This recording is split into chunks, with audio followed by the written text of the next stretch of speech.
What's up, y'all? So I'm on my bike doing some cardio. That's why I'm moving back and forth. If it looks weird. However, I have an injured anterior tibialis, and this is how I've adjusted my training these last couple of weeks. So if you've ever experienced the same thing, maybe you can take something away from it.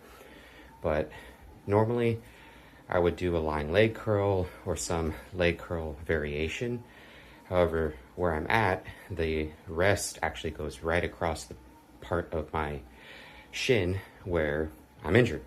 So I have this strap that I'm using in order to do some leg curls. And, this is, to me, this might actually be better only because you can't see it, but if you look behind me, it's mirrored. On my side, there's these handles. So next to the support that holds that cable machine. So I'm able to lean forward and kind of stretch my hamstring and glute a little bit more than if I were straight up. So as you can see me, bracing forward. So it actually feels really good. And then just making sure that you're a little bit elevated so that your foot doesn't drag, and really controlling it so that you can make sure that, again, your hamstring is engaging and doing the rep rather than any kind of body English. So if this setup wasn't there with the handles, I wouldn't be able to brace as well, and I don't think it would be as effective. So again, this is particular to my setup, but just a thought, if you have the same piece of equipment, we'll move on to the next one. Okay, so next exercise up, leg press. Normally, I would have my feet positioned a little bit lower, but since I'm trying to limit dorsiflexion, which is the motion that's coming towards you when you lift your foot up, and that's what engages your anterior tibialis. So I'm trying to limit that. As you can see, my shin is pretty straight. There's not much ankle movement. And this also hits the glutes a little bit more than if I were to slide my feet down, which is normally how I do the leg press. So again, it's going to be a little bit more glute dominant with this foot position rather than quad, but it's okay. Thankfully, for me, my quads are a strong point. Glutes, not so much. So I've been actually using this variation back and forth throughout my prep. But this would be something that you could implement if you also have the same injury and you're trying to it still activates the quads, like there's no doubt, but it does limit that movement, so it feels better. So again, moving on to the next one. Okay, something else to mention, just in general, this training session is a lighter session for me. I'm trying to recover, just feeling banged up throughout this prep, and a good way, in my experience, again, this is just speaking from what I've learned over the years for managing injuries and managing energy and all of those things, is body weight exercises are a great way to work towards failure without taxing your nervous system and recovery so much. It's just going to be a longer set, so you can still get that stimulus, but this set, you're only seeing about a minute of it. It was close to 2 minutes, and you want to do multiple sets. You can't just do one set like this. This is my third. So that's also in order to drive stimulus.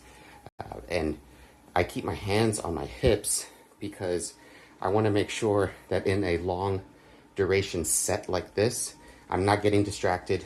I am actively engaging the muscles that I'm intending to engage. So keeping your hands there is definitely useful, or at least for me. So the technique for this is just like you would do an RDL. So I'm pushing my hips out. Obviously they're not moving, but I'm trying to go for that stretch at the bottom, and then making sure that when I'm coming up, I'm engaging the bottom portion of my glute where it meets the hamstring, and then also all the way up to the top, that the glute reaches the lower back. So basically feeling all over, making sure that it's getting proper engagement the entire time. This is, again, another way to take a, you know, there's no dorsiflexion going on here, right? There's no movement of my ankles.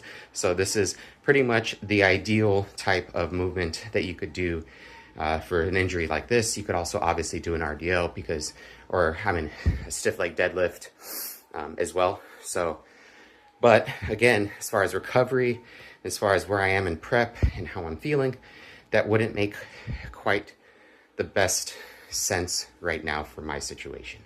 So, last one coming up. Okay, so this is not my injured foot or my injured leg. It's a clip of the one that isn't, but I chose this one because this exercise is not a balancing exercise. So that's the first thing I want to point out.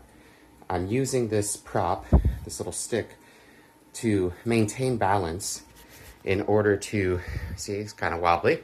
I haven't done these in a while, still rusty. But I'm doing them off of a leg extension, again, because the area that's hurt goes right across my shin, so I can't really do leg extensions, but I want to focus on the quad. So single leg, right, for the win. Anyway, back to the balancing thing. As you can see, I'm not really putting too much emphasis on that hand, and I have it angled so that it's not directly vertical, so it's forcing me to just use it as balance for what it is, right? If I was pressing down, I would have my hand, you know, firmly grasping it. So that is just a tip. I see some people, you know, if they need the assistance, go for it. Another thing with these is that you want to have that rear leg as relaxed as possible. So all of that weight is coming down on the working leg, or at least 95% of it. So that's something to keep in mind as well.